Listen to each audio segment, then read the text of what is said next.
슬픔 없네 두려움 없네 주님의 그 자비로운 손길 항상 좋은 것 주시도다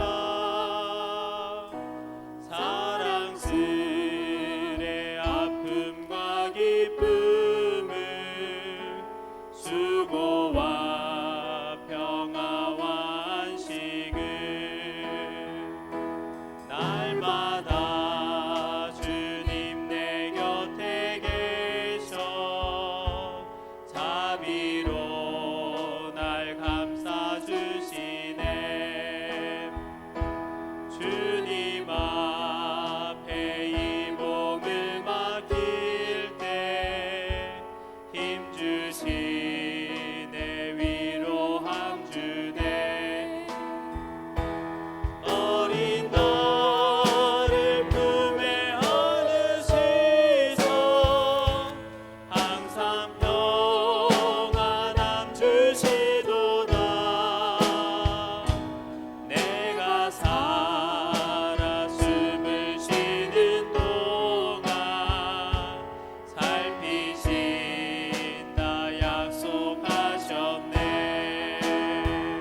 너를 만드신.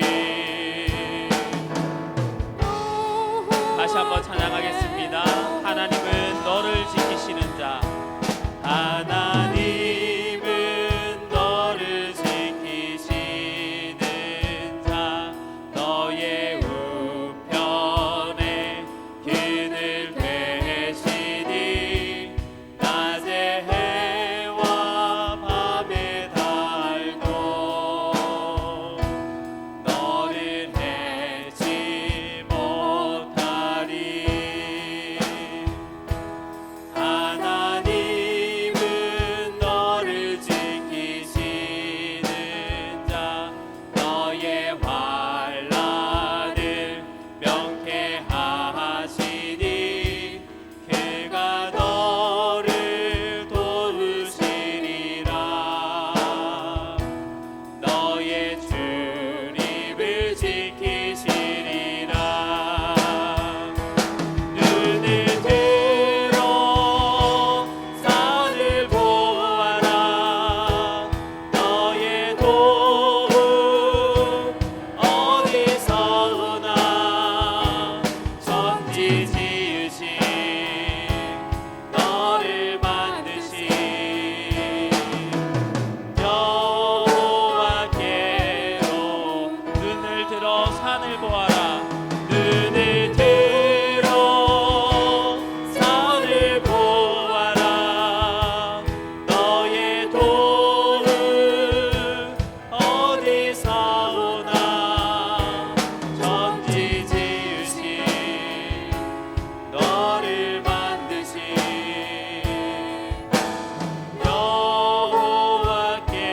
여호와께로다. 아멘. 이 시간에는 주 없이 살 수 없네 함께 찬양하시겠습니다. 함께 박수 치시면서 찬양하겠습니다. 주 없이 살 수 없네 죄인의 구주여. 그 귀한 보배 피로 날 구속하소서. 구주의 사랑으로 흘리신 보혈이 내 소망 나의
함께 높이며 주를 찬양해.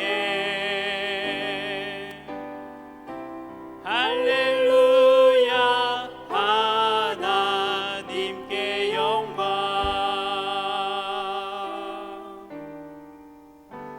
이 시간에 함께 기도하도록 하겠습니다. 하나님, 우리가 언제 어느 순간에 있든지 하나님께 영광이 되는 삶을 살게 하여 주시고 우리의 찬양이 항상 하나님께 영광이 되는 찬양이 되게 해달라고 기도해 주시기 바랍니다. 우리 담임 목사님을 기억하여 주셔서 영육 안에 강건함을 더하여 주시고 하루속히 회복되셔서 주의 강단에서 주의 말씀을 담대히 선포하실 수 있도록 기도해 주시기 바랍니다. 이 기도회와 목사님과 연약한 자들을 위해서 이 시간 기도하도록 하겠습니다. 주여 세 번 부르고 합심해서 기도하도록 하겠습니다. 주여 주여 주여. 사랑과 은혜가 풍성하신 우리 하나님 아버지, 하나님 아버지, 이 시간에 간절히 원하고 바라옵는 것은 하나님의 은혜로 이 모든 것을 감당하게 하여 주시고 주의 은혜로 아버지 하나님 이 자리에서 주님께 영광 돌리게 하여 주시면 감사합니다. 하나님 함께 하여 주시고 인도하여 주시옵소서. 아버지 하나님 주시옵소서. 주님께서 인도하여 주시옵소서.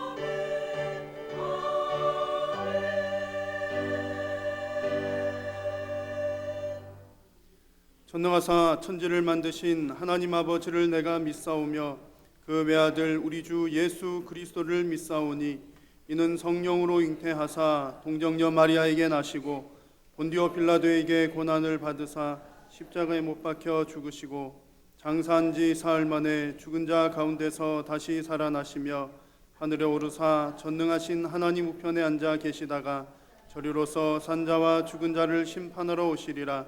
성령을 믿사오며 거룩한 공예와 성도가 서로 교통하는 것과 죄를 사하여 주시는 것과 몸이 다시 사는 것과 영원히 사는 것을 믿사옵나이다.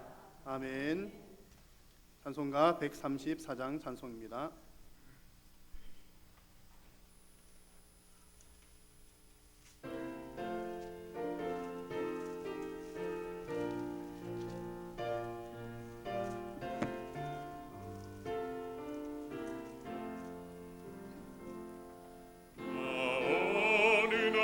꿈속을 헤매며 어느 바닷가 거닐 때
말씀 따라서 아주 잔잔케 되었네.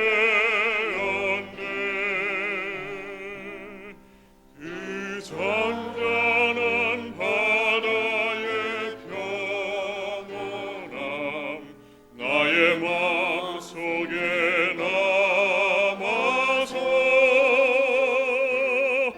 그 갈릴리 오시니 의지할 참된 믿음이 되었네. 내가 영원히 사모할 주님 참 사랑과 은혜 넘쳐 나 배웠고 그 후로부터 내 구주로 섬겼네. 이 세상에 무거운 짐진 자 모두 주 앞에 나오라. 그 놀라운 은혜를 받아서 마음의 평안을 얻으라. 나 주께서 명하신 복음을 힘써 전하며 살 동안 그 갈릴리 오시니 내 맘에 항상 계시기 원하네. 내가 영원히 사모할 주님 참 사랑과 은혜 넘쳐 나 배웠고 그 후로부터 내 구주로 섬겼네.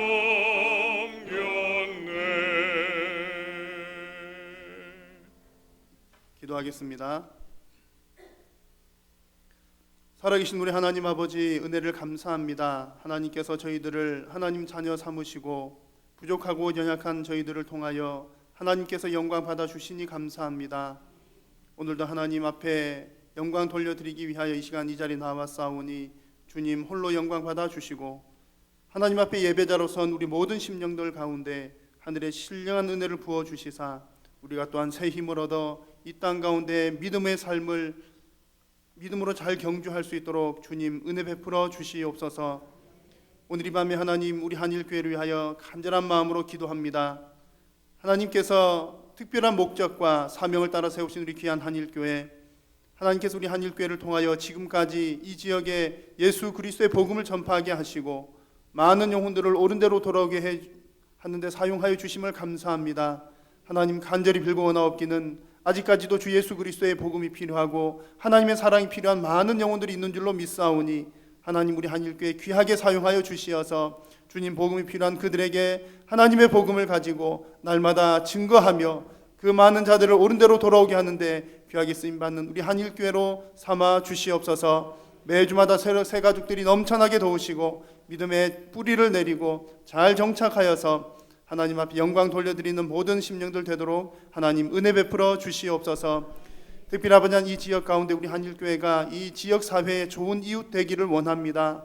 하나님 아버지, 하나님께서는 우리를 향하여 교회를 향하여 세상의 빛과 소금이라 말씀하여 주셨사오니 하나님 우리가 서 있는 이 세상 가운데에서 주님 소금과 빛된 사명을 잘 감당하여 지역의 좋은 이웃으로 인식되는 우리 한일교회 되도록 크게 복내려 주시옵소서.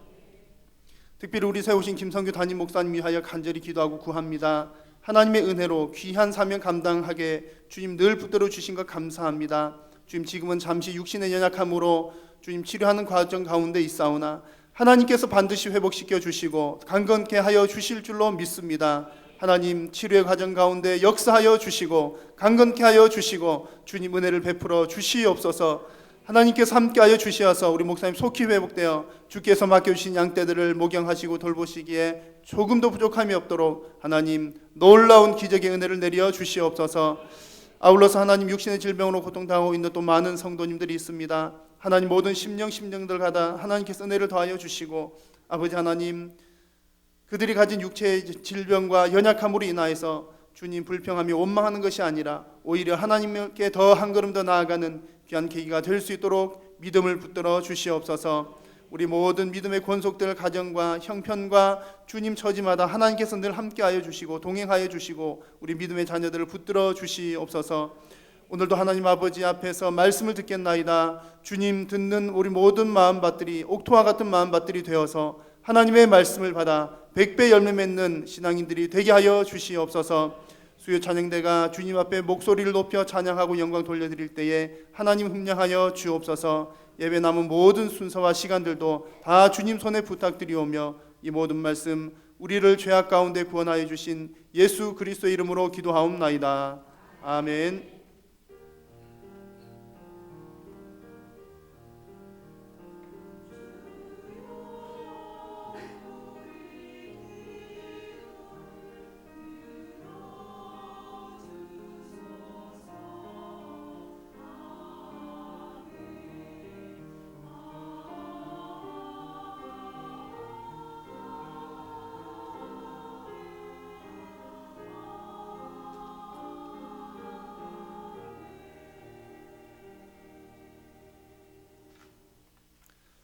하나님의 말씀은 신약성경 요한복음 1장 1절에서 12절까지의 말씀을 보겠습니다. 요한복음 1장 1절에서 12절까지 말씀을 교독을 하겠습니다. 태초에 말씀이 계시니라. 이 말씀이 하나님과 함께 계셨으니 이 말씀은 곧 하나님이시니라. 만물이 그로 말미암아 지은 바 되었으니 지은 것이 하나도 그가 없이는 된 것이 없느니라. 빛이 어둠에 빛이 돼 어둠이 깨닫지 못하더라.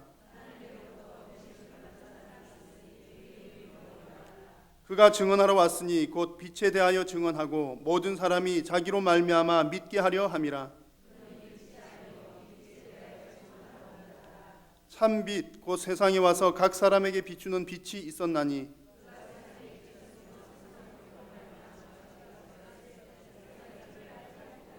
함께 읽습니다. 자기 땅에 오매 자기 백성이 영접하지 아니하였으나 영접하는 자 곧 그 이름을 믿는 자들에게는 하나님의 자녀가 되는 권세를 주셨으니 아멘.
아멘. 우리 수요 찬양대 찬양 감사합니다. 우리 옆에 계신 분들과 함께 인사 나누겠습니다. 사랑하며 축복합니다. 이렇게 인사 나누겠습니다. 사랑하며 축복합니다.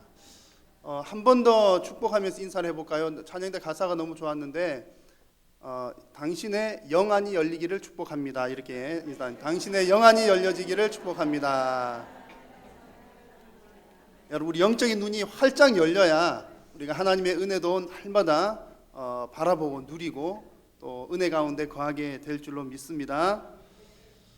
오늘 하나님의 자녀가 되는 길이라고 하는 우리 수요 예배 때 우리 사용하는 구역 공과 주제를 따라 함께 말씀을 나누도록 하겠습니다. 최근에 있었던 실화입니다. 실화이고요. 한 성도님의 고민입니다. 이 고민을 한번 들어보시고 여러분들 이라면 어떻게 대답을 해줄지, 또 여러분은 혹시 이런 비슷한 고민은 하지 않으셨는지 한번 들어보시기 바랍니다. 최근에 있었던 실제 일입니다. 어느 날 한 술 취한 할아버지가 이 성도님하고 술 취한 할아버지랑 어디서 만나게 되었습니다. 만나게 되었는데 이제 이 성도님은 이제 이 할아버지를 좀 안내를 하려고 막 할아버지 여기서 이러시면 안 됩니다. 그러는데 이제 완전히 술이 많이 취해가지고 막 이 성도님한테 막 덤벼들고 아무 상관이 없는데 덤벼들고 따지고 해코지를 하고 막 그랬답니다. 그냥 지나가다 그럴 수도 있을 수도 있는데 구체적인 내용은 제가 듣지 못했습니다만 이 성도님한테 좀 인격적인 모독을 주는 그런 말을 했나 봐요. 무슨 내용은 제가 저한테 말하지 않아서 모르겠는데 인격적인 모독을 주는 예를 들면 너 왜 그렇게 잘생겼어 그런 욕이었다든지 하여튼 그런 무슨 신체 외모든지 아니면 뭘 가지고 했겠죠. 여러분 그런 욕 들어본 적 없으십니까? 있으시죠? 왜 그래 잘생겼어? 왜 그래 예뻐? 그런 아마 들으셨을 텐데 어쨌든 인격적 모독을 당하는 그런 이야기가 들었답니다. 자, 근데 이 성도님의 고민은 여기부터가 시작되는 겁니다. 그런 만남이 있었는데 그런 일이 있을 수는 있잖아요. 있을 수는 있고 기분 나빠 오늘 정말 된통 잘못 걸렸네. 그냥 그럴 수 있습니다. 그 정도 될 수 있는데 그 다음부터가 정말 문제라는 거죠. 이 성도님 하시는 말씀이 도무지 분이 가라앉지를 않는다는 겁니다. 나중에 이제 이렇게 시간이 지나도 분이 가라앉지를 않는다는 거죠. 자, 여러분 같으면 어떻게 하겠습니까? 그 할아버지, 그런 여러분한테 해코지한 사람이 있다면 여러분 어떻게 하실까요? 이 성도님 어떻게 했을까요? 경찰에 신고를 했답니다. 경찰에 신고를 하고 신고를 하고 나서도 분이 풀리지가 않고 그렇게 해가지고 어쨌든 무슨 고소하겠다는 그런 이야기까지 제가 들었습니다. 이제 그러면서 이 성도님이 이제 깊이 정말 신앙적인 면에서 어떤 고민을 하게 된 것은 분노가 도무지 가라앉지를 않고 그 할아버지를 용서하고 싶은 마음이 도무지 안 생기더라는 겁니다. 자, 이 성도님은 믿음이 꽤 괜찮은 성도님입니다. 훈련을 잘 받고 있고 꽤 괜찮은 그런 성도님입니다.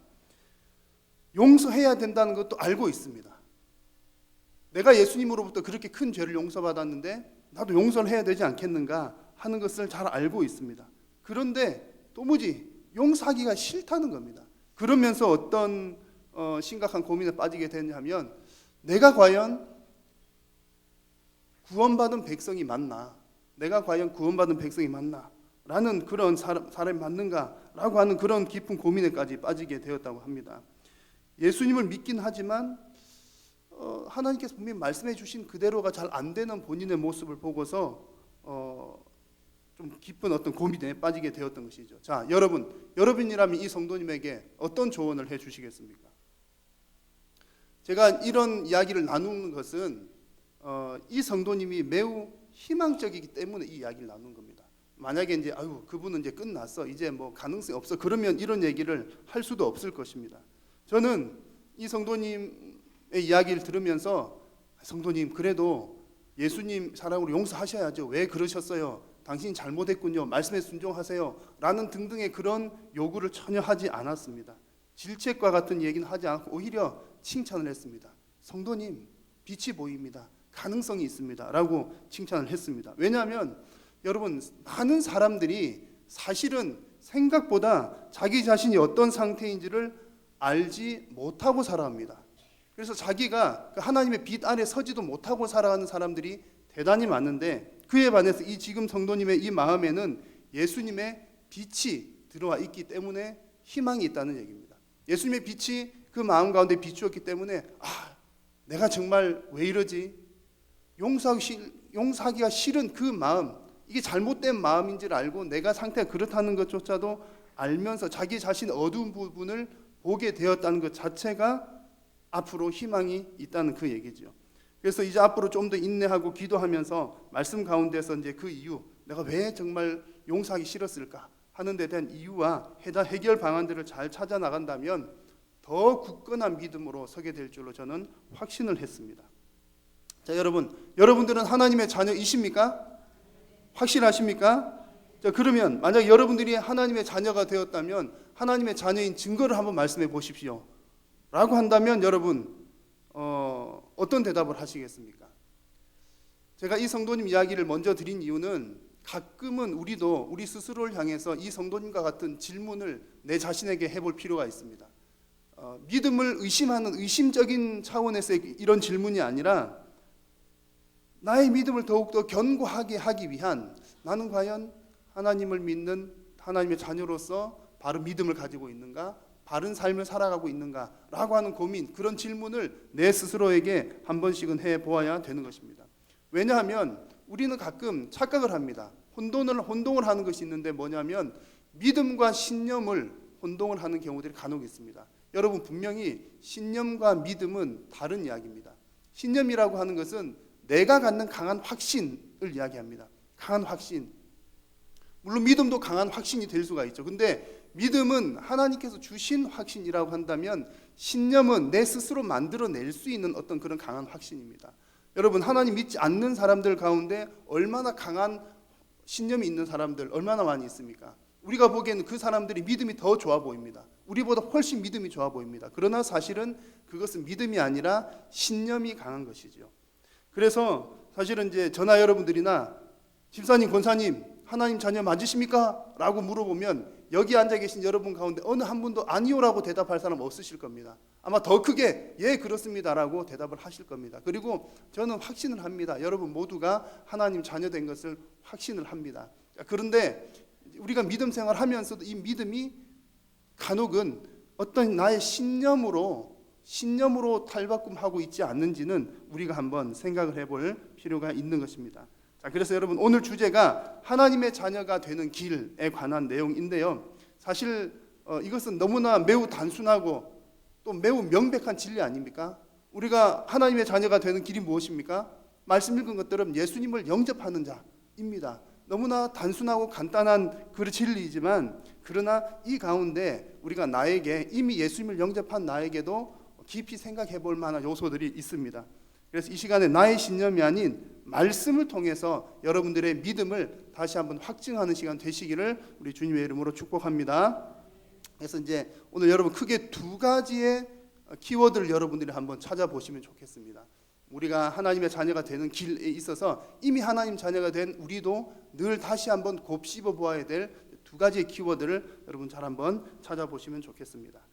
자, 우리가 하나님의 자녀가 되는 길을 생각을 할 때 비켜갈 수 없는 것 중요한 것 있죠. 무엇입니까? 예수님이 누구신지를 아는 것이 가장 중요합니다. 여러분 아마 한 번쯤은 그런 생각들을 해보셨을 겁니다. 나는 누구인가? 라고 하는 철학적인 질문들 한 번쯤은 아마 다들 해보셨을 겁니다. 그래서 역사적으로도 수많은 철학자들이 있습니다. 수많은 사상가들이 있습니다. 많은 사람들이 나는 누구인가? 라고 하는 질문에 대한 해답을 찾기 위해서 많은 노력들을 했습니다. 그리고 나름대로 그런 대답들을 다 가지고 있습니다. 그런데 사실 여러분 나는 누구인가라고 하는 질문에 대해서 그 대답을 하기가 쉬울까요? 사실은 좀 어렵습니다. 내가 내 자신을 잘 아는 것 같지만 사실 어떤 면에서는 내가 내 자신을 모르는 것이 우리의 모습이고요. 그리고 사실은 내가 누구인지에 대해서는 내 스스로 정의 내리기보다 사실은 누군가에 의해서 정의 내려지는 것이 사실은 맞는 이야기입니다.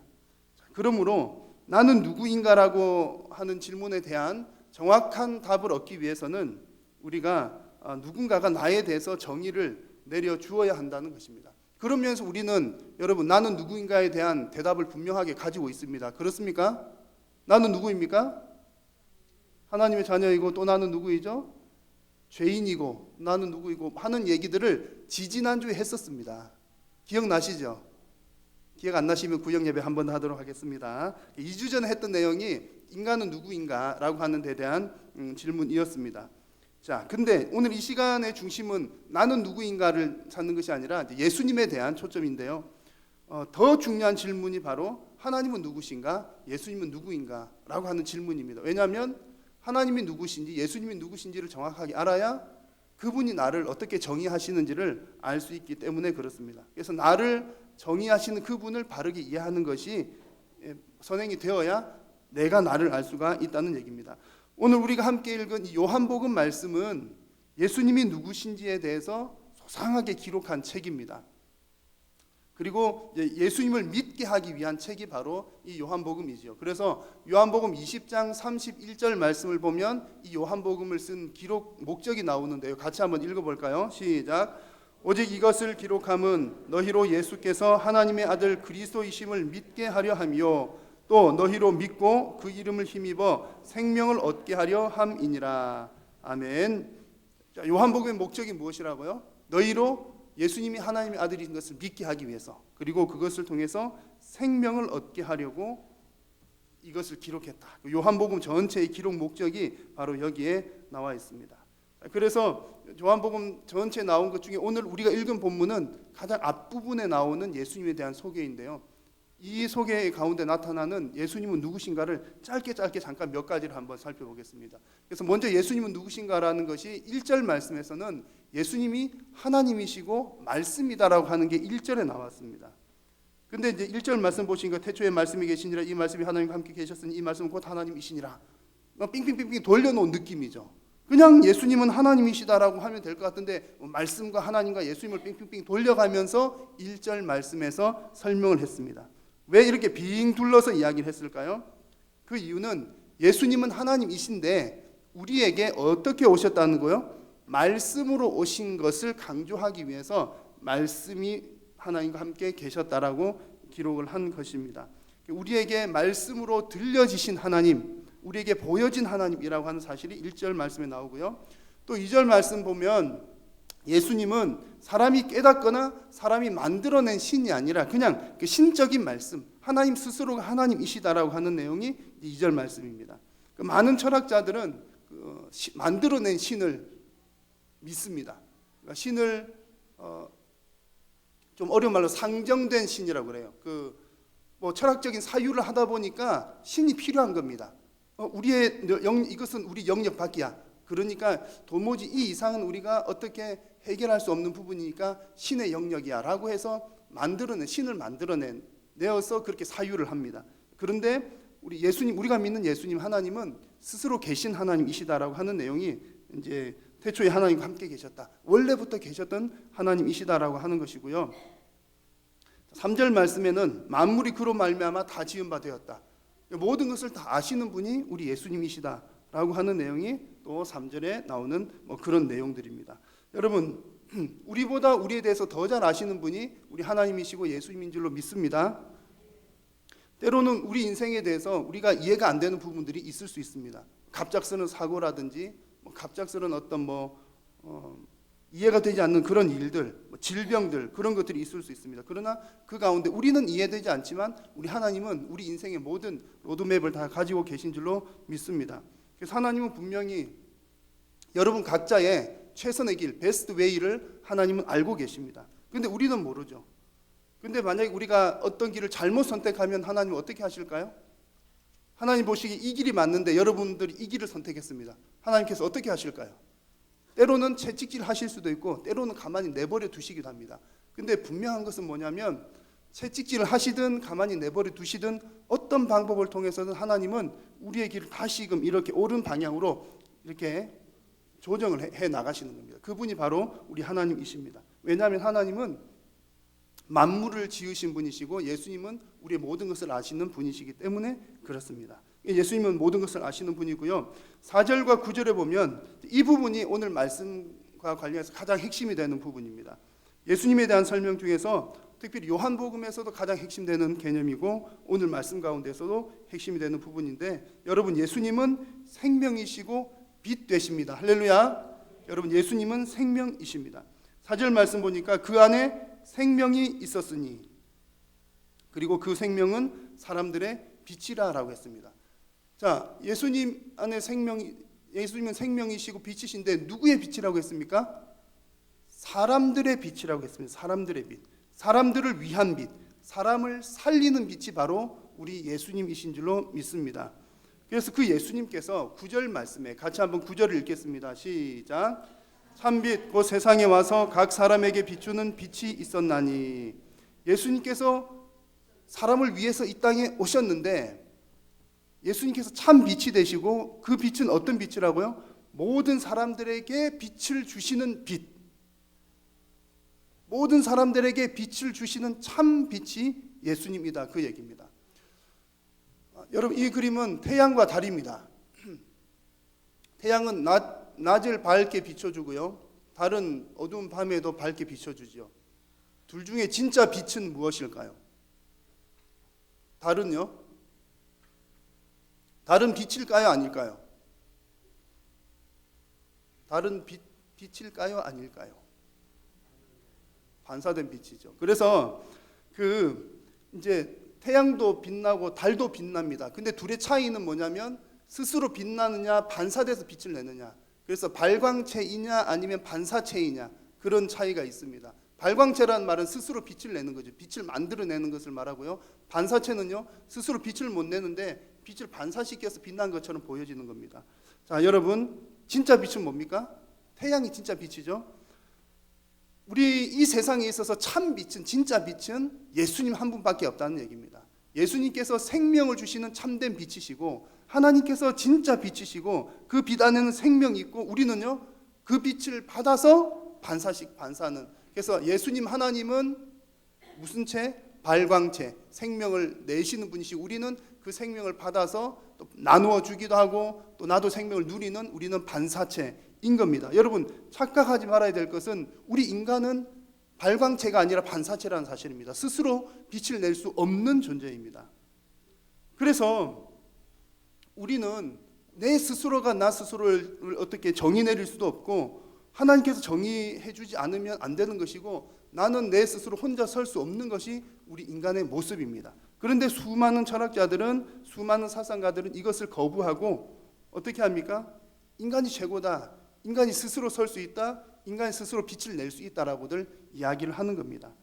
그래서 왜 이제 유물론적 사고 무슨 그런 이야기 들어본 적 있으시죠? 아니면 북한의 주체 철학, 주체 사상, 그런 내용들은 뭐냐면 어떤 그 세상의 기원을 물질로 보면서 그 물질이 뭐 가장 최상위다라고 얘기를 하면서 이제 물질의 어떤 개념들 중에 인간이 최고다. 그래서 인간이 뭐든 할 수 있다. 뭐 만물 중에 최고다. 물론 맞죠. 하나님께서 인간을 제일 잘 만드셨으니까 어떤 부분에서는 맞지만, 그러나 이제 그런 많은 사상들이 간과하고 있는 것은 인간은 반사체에 불과한데 마치 인간을 발광체, 스스로 빛을 내고 스스로 생명을 가질 수 있는 존재인 양 그렇게 이야기한다는 것이 문제인 겁니다. 중요한 것은 오늘 하나님 말씀을 통해서 우리에게 보여주시는 것은 하나님께서만 참된 빛이 되시고, 그 빛이 우리를 위한 빛이고 우리에게 빛과 생명을 주신 분이신 줄로 믿습니다. 그래서 9절 말씀해 보니까 그 빛이 세상에 와서, 10절 말씀해 보니까 세상에 계셨다라고 이야기를 합니다. 생명이 되시고 빛이 되신 그분께서 세상에 생명을 주시는 겁니다. 자, 그러면 세상은 어떻게 해야 될까요? 그 빛에 대해서 어떻게 해야 되나요? 감사하고 존경하고 영광을 올려드려야 되지 않겠습니까? 우리에게 빛을 주시니, 우리에게 생명을 주시니 얼마나 고마운 일입니까? 사람들은 마땅히 그 생명 주신 그 빛에 대해서 영광을 올려드려야 됩니다. 그런데 사람들은 어떻게 했을까요? 사람들은 참 미련합니다. 오늘 읽은 말씀이 그런 내용들입니다. 빛 되신 그분께서 세상에 오시고 우리와 함께 계셨는데 세상은 어떻게 했을까요? 사람들은 어떻게 했을까요? 5절과 10절과 11절 말씀을 보시면 5절 말씀에는 빛이 어둠의 빛이었는데 어둠이 뭐 하지 못하더라? 깨닫지 못했더라. 이 깨닫지 못했다라는 말은 뭐 여러 가지로 번역할 수가 있는데 그 중에 한 가지 의미는요, 깨닫지 못했다는 것은 이기지 못했다라고 번역할 수도 있고, 또 다른 의미 하나는 빛을 거부했다라고 하는 의미가 있습니다. 그래서 이제 이 시간에 여러분들에게 이제 이해를 드리고 싶은 것은, 하나님께서 인간의 몸으로 이 땅 가운데 빛으로 오셨는데 사람들이 그 빛을 거부했다는 겁니다. 거부. 왜 거부했을까요? 여러분은 빛이 있는 게 편하십니까? 빛이 없는 게 편하십니까? 여러분은 빛의 자녀시기 때문에 빛이 있는 게 편하다고 하시는데, 어둠의 자녀들은요, 어둠이 더 편합니다. 여러분들은 죄를 안 지어 보셔서 모를 텐데, 저도 잘 모르긴 합니다만 죄를 짓는 사람들은 어두운 곳을 좋아한다 하더라고요. 여러분 모르시죠? 모르시니까 얘기가 잘 안 되는데, 어쨌든 죄를 짓는 사람들은 빛을 거부하는 이유가 그게 더 편하기 때문에, 그냥 내 본성대로 사는 게 더 편하기 때문에 그렇습니다. 그리고 또한 그 한 가지는 빛이 비쳐서 밝혀지면 다 드러나잖아요. 욕먹을 것도 두렵고 빛 앞에서 낱낱이 다 드러나니까 드러내기를 싫은 마음들이 그들 가운데 있는 겁니다. 그래서 그 사람들의 특징은요, 빛으로 오신 그분을 거부하는 것이 한 가지가 있었고요. 10절 말씀 보니까 세상이 그를 알지도 못하였고, 그러니까 깨닫지 못했고 알지 못했고, 11절 말씀에는 영접하지 아니하였다라고 기록합니다. 자, 그 사람들은 왜 깨닫지도 못하고 영접하지도 못하였을까요? 아마 깨닫지 못했다는 것은 아는 사람은 많이 있었을 겁니다. 예수라는 사람이 있었다, 어떤 일들을 했다, 대단한 사람이다, 그런 것들을 알고는 있지만 사실은 그러나 그것이 지식으로만, 머리로만 아는 것이지요. 역사적인 한 인물로만 알 뿐이지 나에게 생명을 주시는 분으로는 알지 못했다는 것이 문제입니다. 그리고 또 한 가지, 이제 영접하지 아니하였다는 것은요, 나중에 또 한 번 더 살펴볼 텐데, 영접하지 않았다는 것은 세상 사람들이 그 예수님을 왕으로 받아들이지 않았다라고 하는 그런 이야기입니다. 예수님을 왕으로 받아들이면 내 마음대로 할 수 있습니까? 없습니까? 내 마음대로 못하니까. 왜냐하면 예수님이 내 주인이 되니까 왕으로 받아들이는 것을 거부했다는 얘기죠. 예수님의 비유 가운데 열문화 비유가 있습니다. 달란트 비유와 비슷한데, 열문화 비유 중에서 마지막 부분에 보시면 내가 왕됨을 원하지 아니하였던 자들을 저주하는 내용이 나옵니다. 그러니까 예수님께서 그 열문화 비유에서 주인이 10사람에게 한 문화씩을 맡깁니다. 어떤 사람은 한 문화를 가져와서 10문화를 남겨오고, 어떤 사람은 5문화를 남겨오고. 달란트 비유도 비슷하죠. 근데 이제 꼭 수건에 싸두었던 사람이 뭐라고 그럽니까? 주인이 무서워서 그랬어요 라고 얘기하지만, 사실 예수님께서 무엇을 보고 아셨습니까?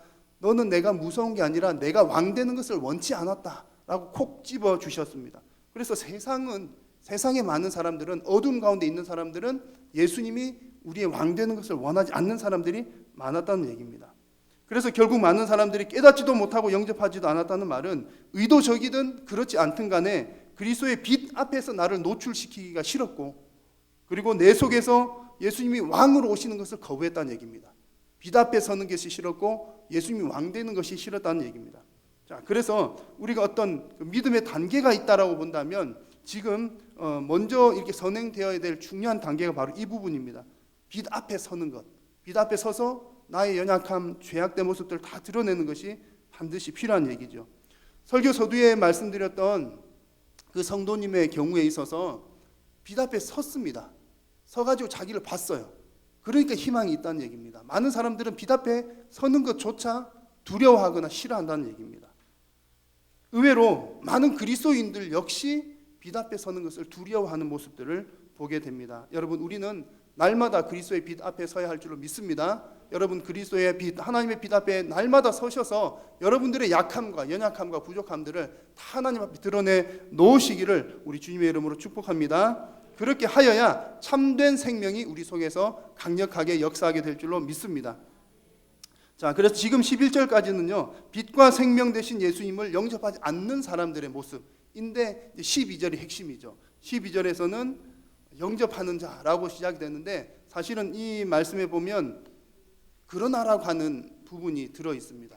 그래서 그러나 영접하는 자로 이해를 하는 것이 좋습니다. 다 암송을 하고 계실 텐데 한번 같이 읽어볼까요? 시작. 영접하는 자 곧 그 이름을 믿는 자들에게는 하나님의 자녀가 되는 권세를 주셨으니. 아멘. 그래서 이 말씀에서 영접한다라고 하는 내용을 여러분 유심히 볼 필요가 있습니다. 두 가지 부분에서 중요한데요. 하나는 여기서 사용된 영접한다라고 하는 말은 그냥 헬라말 시제로 보면 단순 과거, 옛날에 한 번으로 끝난 겁니다.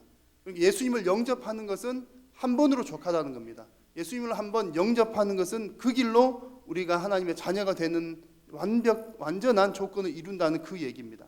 그래서 한 번에 하나님의 자녀가 된다, 이례적인 사건이다라고 하는 것이고요. 특별히 저와 여러분들 이미 예수님을 영접한 우리가 다시 또 한 번 생각해 보아야 될 중요한 의미는 예수님을 영접한다라고 하는 것이 그분을 손님으로 영접하는 것이 아니라 누구로 영접해야 된다고요? 주인으로 영접해야 된다는 의미입니다. 여러분, 앞서서 많은 사람들이 예수님을 왕으로 영접하는 것을 거부했습니다. 그들은 그저 자기 자신이 내 삶의 주인이 되고 싶었던 겁니다. 예수님이 내 삶의 주인 되는 것을 원하지 않고 내가 내 삶의 주인 되기를 원했다는 얘기죠. 그러나 여러분, 예수님을 영접하는 사람은 예수님이 우리 삶의 주인이 된 줄로 믿습니다. 이 그림 여러분 익숙하게 잘 아시죠? 이 그림의 배경이 되는 말씀은 어디일까요? 요한계시록 3장 20절. 볼지어다 내가 문 밖에 서서 두드리느니 누구든지 내 음성을 듣고 문을 열면 내가 그의 이름을 들어보라 그와 함께 먹고 그는 나로 더불어 먹으리라. 여러분 잘 아시는 내용이죠. 그 말씀, 누구든지 문을 열면 예수님과 내가 함께 거한다는 너무나 은혜가 되는 그런 내용이고 또 그림입니다. 그런데 우리가 문을 열고 예수님을 맞이를 하기는 하는데 여러분, 예수님을 손님으로 맞이하셨습니까? 주인으로 맞이하셨습니까? 확실히 주인으로 맞이하셨습니까? 여러분, 우리가 날마다 고민하고 기도하고 내 삶 가운데 돌아보아야 할 것은 예수님이 과연 내 삶의 손님이신가 주인이신가를 여러분 돌아보아야 할 줄로 믿습니다. 제가 보건대는 예수님을 믿는 사람들 가운데 저를 포함해서 많은 사람들이 예수님을 주인으로 영접하기보다 손님으로 영접한 경우들이 많아 보입니다. 좀 더 정확하게 표현을 하면 처음에는 주인으로 영접하였으나 시간이 지남에 따라 주인이 귀찮거든요. 주인이 이것도 시키고 저것도 시키고 하지 말라는 것도 많고 하라는 것도 많고 그러다 보니까 주인으로 들어오신 그 주님을 어느 날 내가 주인권을 박탈하고 내가 주인 되고 손님 양 그냥 내쫓기는 그러고 예수님 여기 계십시오. 계시긴 계신데 가만히 계십시오. 제가 주인 노릇 할게요. 라고 하는 모습들이 사실은 곰곰이 생각해 보면 저한테도 있고 많은 그리스도인 가운데 그런 모습들이 있는 듯하게 보여집니다. 자, 여러분 안 그러십니까? 주인이십니까? 손님이십니까? 솔직히 말해서 주인이었는데 손님처럼 두고 계신 분 안 계십니까? 안 계시다면 여러분 너무 잘하신 거고요. 오늘 돌아가셔서 주무시기 전에 주인인지 손님인지 진짜로 궁금하게 한번 생각을 해보십시오. 여러분 깊이 한번 생각해 보신다면 그런가 아마 여러분 회개할 거리가 생길지도 모릅니다. 자, 다시 서두에 말씀드렸던 그 성도님 이야기를 한번 돌아보겠습니다. 제가 그 성도님은 희망적이라고 말씀드렸습니다. 왜 희망적이라고 그랬죠? 예수님의 빛 앞에 섰으니까 자기 자신의 부족한 걸 봤습니다. 희망적입니다. 자, 그런데 더 해결해야 될 부분이 있습니다. 뭘까요? 예수님을 손님이 아닌 주인으로, 정말 주인으로 모시는 것이 필요하다는 얘기입니다. 예수님을 영접하기는 했는데 주인으로 영접한다고 생각했지만 사실은 주인보다는 내가 더 주인 되는 그런 모습들이 있었기 때문에 용서해야 될 때 용서하지 못하는 그런 모습들이 나오게 되는 겁니다. 여러분, 내가 예수님 믿은 내가 죄를 짓는 것은 사탄이 내 속에 들어와 있어서 그런 거 아닙니다. 아직도 연약하고 죄악된 본성이 내 속에 있기 때문에 그런 겁니다. 그래서 예수님에 대해서도 알고 예수님의 가르침도 아는데 그 가르침대로 살아가는 것이 쉬운 일이 아니더라는 얘기죠. 여러분, 그 가르침대로 예수님의 가르침대로 사는 것이야말로 예수님을 주인으로 모신 삶인 줄로 믿습니다. 그래서 나는 그 사람을 용서하기 싫습니다. 근데 내 삶의 주인 나이면 나는 계속 용서하지 않아도 됩니다. 그런데 내 삶의 주인이 예수님이면 어떻게 해야 되죠? 예수님 시키는 대로 해야죠.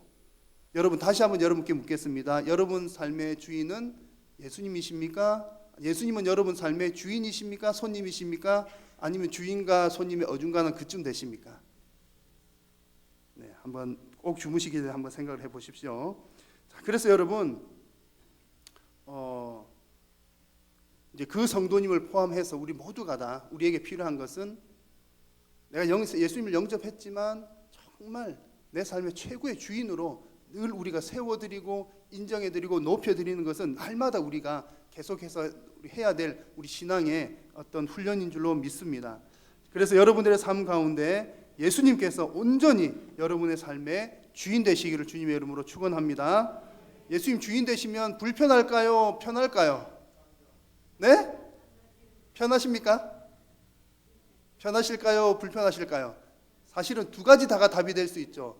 사실은 진짜로 보면 왜 이제 아마 편합니다라고 대답하시는 그런 분들은 저 생각에는 가정에서 부인의 말을 100% 따르는 분인 것 같습니다. 집에서 남자들이 부인 말 100% 따르면 편하잖아요. 세상에 그러신가요? 나중에 따로 여쭤보겠습니다. 우리가 예수님 말에 무조건 100% 따라버리면 사실은 편한 겁니다. 편한 건데 근데 사실 하나하나 따지고 보면 매우 불편하죠. 그래서 처음 예수님을 다 따르기로 결정 내린 사람한테는 이것저것 걸리는 것들이 많습니다. 그러나 다 포기하고 그냥 주인 시킨 대로 해보면 편한 삶이 되는 것이죠. 여러분 좀 불편한 것이 많더라도 내 마음대로 안 되더라도 우리는 반드시 그 길을 따라야 됩니다. 왜냐하면 그 길이 생명의 길이기 때문인 줄로 믿습니다. 살 길이 바로 그 길이기 때문에 우리는 순종해야 될 줄로 믿습니다. 그래서 이제 영접하는 자는 두 가지 중요한 개념이 있다는 말씀을 드렸죠. 하나는 무엇일까요? 빛 앞에 서는 것이 중요하고 또 한 가지는 예수님을 손님이 아닌 주인으로 모시는 것이 매우 중요한 일인 줄로 믿습니다. 그래서 그렇게 영접하는 자에게는 하나님의 자녀가 되는 합법적인 권리를 준다고 말씀하셨습니다. 오늘 말씀에서는 권세라고 표현을 했는데 사실은 이제 영어 성경 같은 데 보면 권리라고 표현을 되어 있는데 그 말이 좀 더 와닿는 것 같습니다. 그러니까 우리가 하나님의 자녀가 되면 우리가 누릴 수 있는 권리가 많다는 얘기입니다. 그 중에 가장 중요한 것은요, 영원한 집을 상속받습니다. 천국이 우리의 것입니다. 죽음의 심판이 없습니다. 이 땅 가운데서도 우리가 필요한 것들 하나님께 요청하며 기도할 수가 있습니다. 그리고 하나님 아버지께서 우리를 도우시고 늘 함께 하십니다. 여러분 그보다 더 귀한 복이 어디 있겠습니까? 하나님의 자녀가 되는 권세, 권리를 날마다 누리시는 여러분 모두 되시기를 축복합니다. 여러분 세상에 많은 사람들은 하나님의 빛 앞에 서기를 두려워하거나 꺼려합니다. 자기 인생에서 자기가 주인 되고 싶어합니다. 그러나 여러분 우리가 가야 될 참된 길, 생명의 길은 날마다 빛 앞에 서는 것이고 내가 다 드러나더라도 날마다 빛 앞에 서는 것이고 그리고 내 인생에 있어서 내가 아닌 예수님께서 나의 참된 주인 되시도록 계속 높여드리는 것이 필요한 줄로 믿습니다. 왜냐하면 바로 거기에 생명이 있기 때문입니다. 저와 여러분 모두가 다 하나님의 자녀 된 줄로 믿습니다. 하나님의 자녀 되셨으니 날마다 하나님 주신 그 풍성한 생명을 누리면서 승리하시는 여러분 모두 되시기를 우리 예수님의 이름으로 축복합니다. 기도하겠습니다. 살아계신 우리 하나님 고맙고 감사합니다. 우리는 아무 공로 없는데 그저 예수님께서 주신 그 은혜의 믿음의 선물을 받은 것뿐인데 하나님 우리에게 이토록 귀한 은혜를 베풀어 주시옵니까? 주님 그러나 혹 우리가 삶 가운데 빛 앞에 서기를 꺼려하거나 예수님을 주인이 아닌 손님처럼 대하는 경우는 없었는지 다시 한번 돌아보게 하시고 우리의 삶에서 정말 예수님을 최고의 주인으로 모시며 살아가는 날마다 승리하는 모든 심령들 되도록 축복하여 주시옵소서. 감사드리며 예수님의 이름으로 기도드립니다. 찬송가 96장입니다. 96장입니다.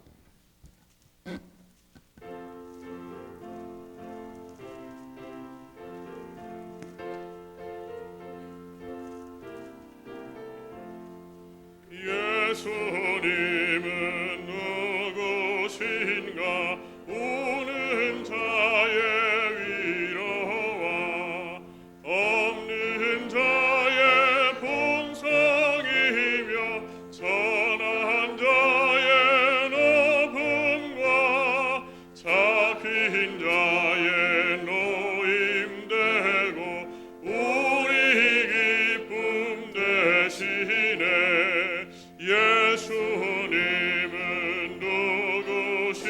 것인가 약한 자의 강함과 눈먼 자의 빛이시며 병든 자의 고침과 죽은 자의 부활되고 우리 생명 되시네. 예수님은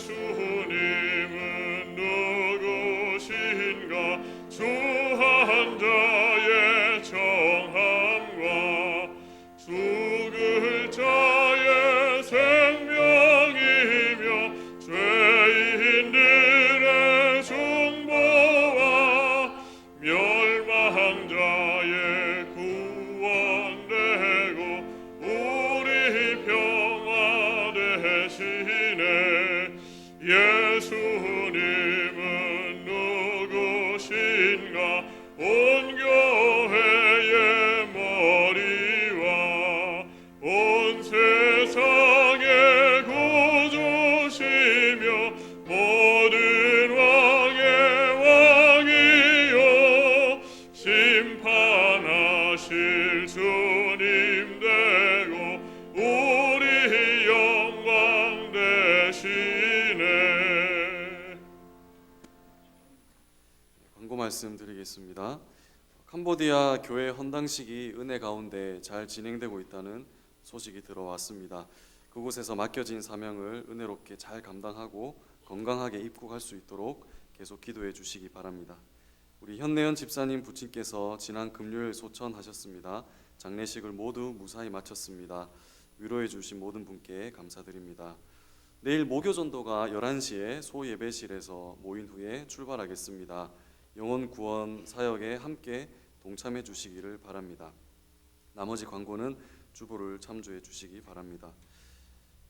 김양숙 권사님, 주영준 집사님 11조, 그리고 남이자 집사님, 손병한 집사님 11조, 김양숙 권사님, 주영준 집사님 선교헌금, 건축헌금, 감사헌금 드렸습니다.